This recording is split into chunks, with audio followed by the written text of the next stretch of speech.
उत्तर प्रदेश का ऐतिहासिक जिला शाहजहांपुर है और शाहजहांपुर में करीब 200 साल पुराना सेंट मेरी चर्च बना है। हालांकि रंगे पुते इस चर्च को देखकर यह कतई अंदाजा नहीं लगाया जा सकता कि यह चर्च कितना पुराना है। फादर रेमंड बताते हैं कि यह तकरीबन 200 साल पहले बनाया गया था। बरसों से यह बंद पड़ा था और कुछ साल पहले ही इसे दोबारा खोला गया है। असल में ये जो सेंट मैरी चर्च है, अब इसका नाम आजकल सेंट राफेल चर्च है, लेकिन इतिहास में इसका सेंट मैरी चर्च नाम है। इस चर्च के बारे में कॉमन हल्का फुल्का सभी लोग जानते हैं कि 1857 में यहाँ पर कैसे रेवोल्यूशन जो है वो टूटा था।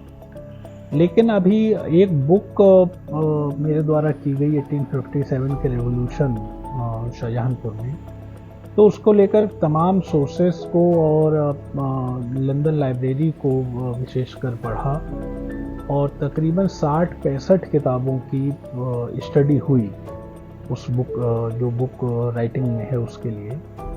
तो बड़ा ताज्जुब लगा, बहुत ही ज़्यादा आश्चर्य हुआ कि सेंट मैरी चर्च इतनी ज़्यादा सुविख्यात रही। अब वो इतिहास शहर के लोग भी नहीं जानते। इस सेंट मैरी चर्च के बारे में एक जगह पर ये पढ़ा कि ये जो उस समय की वर्ल्ड की नेचुरल जो चर्चेस, ब्यूटीज़ में जो चर्च थी, उनमें से ये एक है। और इसके 3 गेट थे। उन तीनों के नाम भी आप लोगों को जल्दी बुक में पढ़ने को मिलेंगे कि वो गेट कैसे कैसे खुलते थे। सेंट पॉल नहीं था, चारों ओर आमों का बाग था लगा हुआ और पीछे आर्मी ऑफिसर्स के क्वार्टर्स थे। ये चर्च जीएफ कॉलेज था नहीं और खन्नौत थोड़ा सा और पास में बहती थी। अब हो सकता है बहते बहते दूर हो गई हो, लेकिन खन्नौत का जो प्रवाह था वो भी पास में था और चर्च और खन्नौत की घाटी में के मध्य में खरबूजे की खेती होती थी। तो एक तो ये ब्यूटी को लेकर ये चर्च बहुत ही ज़्यादा मशहूर है, बहुत ही नेचुरल चर्च के रूप में इसको जाना जाता है। पहले यहाँ चर्च नहीं थी। ब्रिटिश जो शासन है शाहजहांपुर में, ये नवंबर 1801 से शुरू हुआ और 1824 में जब बिशप हार्पर कलकत्ता मिशनरी से जुड़े हुए एक ईसाई मिशनरी हैं। और इनके बारे में एक तथ्य और है कि इन्होंने पूरे नॉर्दर्न इंडिया की यात्राएं की और तकरीबन सभी शहरों के बारे में लिखा। तो अपने शाहजहांपुर में जो उर्दू सोर्सेज हैं, जो उर्दू बुक्स हैं, उनसे भी पहले जो लेखन हुआ वो बिशप हार्पर का है 1824-25 के दौरान का। तो वो यहाँ रहे और उन्होंने शहर के बारे में लिखा था। अधिकतर सब कुछ उनकी भी राइटिंग ऑनलाइन है, इस समय कोई भी पढ़ सकता है। District history of the districts खंड 5 में ये मिलता है कि ये शहर जो है ये अपनी नेचुरल ब्यूटी को लेकर इतना मशहूर था कि चर्च की ऊपर की टावर पर अगर कोई खड़ा हो जाता था तो उसको केवल सुनहरी मस्जिद के गुंबद दिखाई पड़ते थे, इसके अलावा कुछ दिखता नहीं था। इतने यहाँ पर बाग थे। चर्च जब बिशप हार्पर से यहाँ के ऑफिसर्स ने रिक्वेस्ट करी, तब ये चर्च 1838 के दौरान में इसका ये जो है कंस्ट्रक्शन इसका शुरू हुआ और ये बन गई। 1857 में हम लोग जानते हैं कि कैसे यहाँ पर रेवोल्यूशन हुआ और उस रेवोल्यूशन को लेकर ये चर्च वर्ल्ड वाइड पॉपुलर हुई और इसका पूरी दुनिया में नाम पहुँचा। उस रोज सवेरे के 7 बजे थे और जो कैप्टन थे, सुपरिटेंडेंट ऑफ पुलिस शाहजहांपुर के कैप्टन सिनीद, वो लेटर रिसीव कर रहे थे अपने अर्दली से कि चर्च की तरफ से उन्हें शोर आता हुआ सुनाई पड़ा। तो उन्होंने ये पूछा कि ये शोर कैसा है। इसमें इतने में एक परिचारक कंपनी का, महमूद बख्श उसका नाम है किताबों में, वो भागता हुआ आया पेड़ों के झुरमुट के बीच में से और वो बोला कि तलवार चली है। तो कैप्टन सनीद जो अंदर गए और 2 बंदूकें लेकर आ गए। एक उन्होंने ईश्वरी प्रसाद जो अर्दली था उसको दे दी और एक अपने पास रखी और बोले चलो। तो जब वहाँ पहुँचे तो उन्होंने ईश्वरी प्रसाद से कहा तुम पीछे रहना मेरे और देखना क्या था। जब वो वहाँ पहुँचे हैं तो ईश्वरी प्रसाद ने साक्ष्य दिए हैं कि प्रथम कंपनी का जो सैनिक था जवाहर सिंह, उसकी लीडरशिप में कुछ सैनिकों ने वहाँ पे क्रांति की थी, कुछ सैनिकों ने अटैक किया था। ये अटैक पूरे देश में होने थे 31 मई को एक साथ, लेकिन क्योंकि मेरठ में विद्रोह क्रांति जल्दी फूट गई, तो उसको लेकर उसके बाद में हुआ ये कि जल्दी शुरू हो गया, लेकिन शाहजहांपुर में ये 31 मई को ही स्टार्टिंग हुई। इसको कुछ इतिहासकार सैनिक विद्रोह नाम देते हैं। अभी हम लोगों ने इंडिया के अंदर एक परंपरा को स्थापित किया है, इसको अब हम लोग प्रथम राष्ट्रीय स्वतंत्रता संग्राम के रूप में जानते हैं।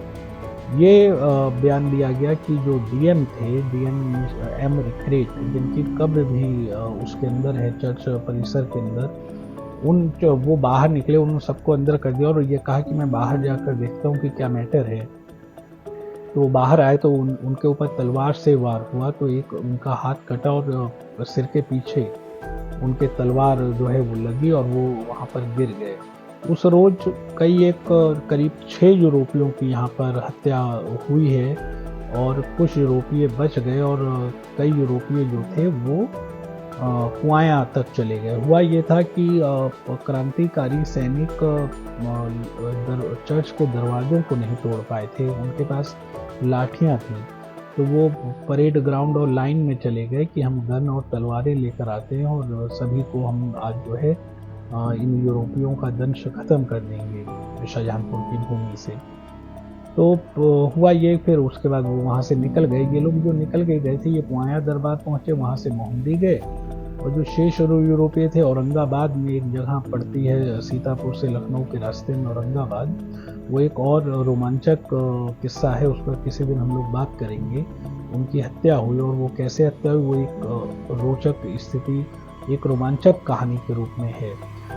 ये जो यहाँ पर जो लोग ख़त्म हुए चर्च के अंदर, जो यूरोपीयंस ख़त्म हुए, इनमें से एम रिक्रेट को तो यहीं दफन कर दिया गया। शेष लोगों को सामूहिक कब्र के रूप में, एक सामूहिक कब्र के रूप में चर्च के जस्ट पीछे जो है वो दफनाया गया। जो डॉक्टर थे जिन्होंने अपनी गवाही दी है और डॉक्टर के कंपाउंडर जो थे सिविल हॉस्पिटल में, उन लोगों ने गवाही दी है और उन लोगों ने ये शव देखे थे और उनको सामूहिक कब्र के रूप में दफनाया गया। चर्च, सेंट मैरी चर्च के बारे में एक किंवदंती जो शाहजहांपुर के बहुत लोग पूछते हैं कई बार कि यहाँ पर मेम साहब का क्या राज है, मेम साहब की स्टोरी क्या है। तो ये एक टाइलर, एक सैनिक अधिकारी हैं और टाइलर ने इस स्टोरी से, ये स्टोरी टाइलर द्वारा कही गई सबसे पहले, उन्होंने ये बताया। और जेम्स, ये एक बुक है, उस बुक का एंजल्स एक बुक है, वो बुक का नाम ध्यान से उतर रहा है, मैं बता दूँ। उस पर फेसबुक पे हमारी प्रोफाइल पे बुक का नाम पड़ा हुआ है, अल्बानिया के एंजल्स। उस बुक का नाम अल्बानिया के एंजल्स है। अल्बानिया के एंजल्स में जो राइटर है उसने भी इसको जो है मेम साहब के भूत की चर्चा जो है अपनी बुक में की है, जो टाइलर से शुरू हुई थी। कई लोग कहते हैं ये किंवदंती है, लेकिन अभी हाल ही में मुझको कुछ लोग शाहजहांपुर के ऐसे मिले जिनके बारे में कम से कम मैं तो ये जानता हूँ कि ये झूठ नहीं बोल सकते हैं। उन्होंने भी ये मतलब बताया कि उनको वो कुछ ऐसी स्पिरिट्स जो हैं वो दिखी हैं वहाँ पर। ये बात सही है कि तमाम लोगों को ऐसी स्पिरिट्स नहीं दिखती हैं और ऐसी स्पिरिट्स के जो वर्ल्ड है उसके ज़्यादा अंदर इंटरफेयर भी नहीं करना चाहिए, लेकिन बहरहाल ये एक स्टोरी जो है वो एग्जिस्टेंस में भी है, जिसकी नेशनल मीडिया में भी बहुत चर्चा हुई है। अभी हाल ही में एक बुक छपी है, myths and galore of 1857 in India, उसमें 2 सपनों का जिक्र है। इस रोज ये जो चर्च का घटनाक्रम है, यहाँ पर एक महिला थी मरियम, जिसके पिता फ्रांसीसी दरबार में सैनिक हुआ करते थे। मरियम हिंदी बोलने, मतलब उर्दू में उनकी दक्षता थी मरियम, तो वो इंडियन कपड़े पहनती थी, इंडियंस वो जो लैंग्वेजेस हैं उनको वो सीख रही थी। वो इंडियंस जो यहाँ का आचार विचार रहन सहन है उसको वो अपना रही थी। तो मरियम के पिता मिस्टर लेमिस्टियर जो थे वो क्लर्क थे, तो उनको ये चंपा और लाडो, उनकी 2 नौकरानियाँ थी देसी। तो उन्होंने बताया कि देखिए भैया से कहिएगा कि 31 मई को घर पर रहें, कहीं जाए ना। लेकिन मिस्टर लेमिस्टियर नहीं माने और वो अपनी बेटी और लोगों के साथ चर्च की तरफ बढ़े। तो रास्ते में जब ये बढ़ रहे थे तो रास्ते में जिन 2 रेवोल्यूशनरी सैनिक थे वो वापस आ रहे थे चर्च से, तो रास्ते में वो दोनों का आमना सामना हुआ और मिस्टर लेमेस्टर को वहाँ पर मार दिया गया। ये जो लड़की थी, इस लड़की पर और इसकी माँ के ऊपर मरियम नॉवेल लिखा गया। ये रस्किन बॉन्ड है, उन्होंने फ्लाइट ऑफ द पिजन लिखा कि कैसे एक पठान उनको अपने, उस पठान का असली नाम मंगल खान है, जिसको रस्किन बॉन्ड ने अपनी बुक में जावेद खान नाम दिया हुआ है, हिस्टोरिकल नाम उसका मंगल खान है। तो वो कैसे उसको अपने साथ में रखा घर पर और लड़की से शादी करने की जिद की, वो एक पूरी स्टोरी है। कभी उस पर चर्चा और व्यापक रूप से होगी। इसमें जो मिथ्स एंड सुपरस्टिशंस गैलोर की जो मैं बात कर रहा था 1857 पे बुक जो लिखी गई है, उसमें उस रोज के 2 सपनों का जिक्र है। एक सपना तो मरियम की बेटी, जो जिसके लिए इसको ये जो जिसके ऊपर ये नॉवेल्स लिखे गए, इसको आता था। तो ये सपने में ये देखती थी कि ये घर पे सो रही है और एक काले रंग के गाउन में कोई घुड़सवार जो है वो इसके घर तक आता है और सीढ़ियों के पास से गायब हो जाता है। तो कई बार इसकी आंख खुल गई।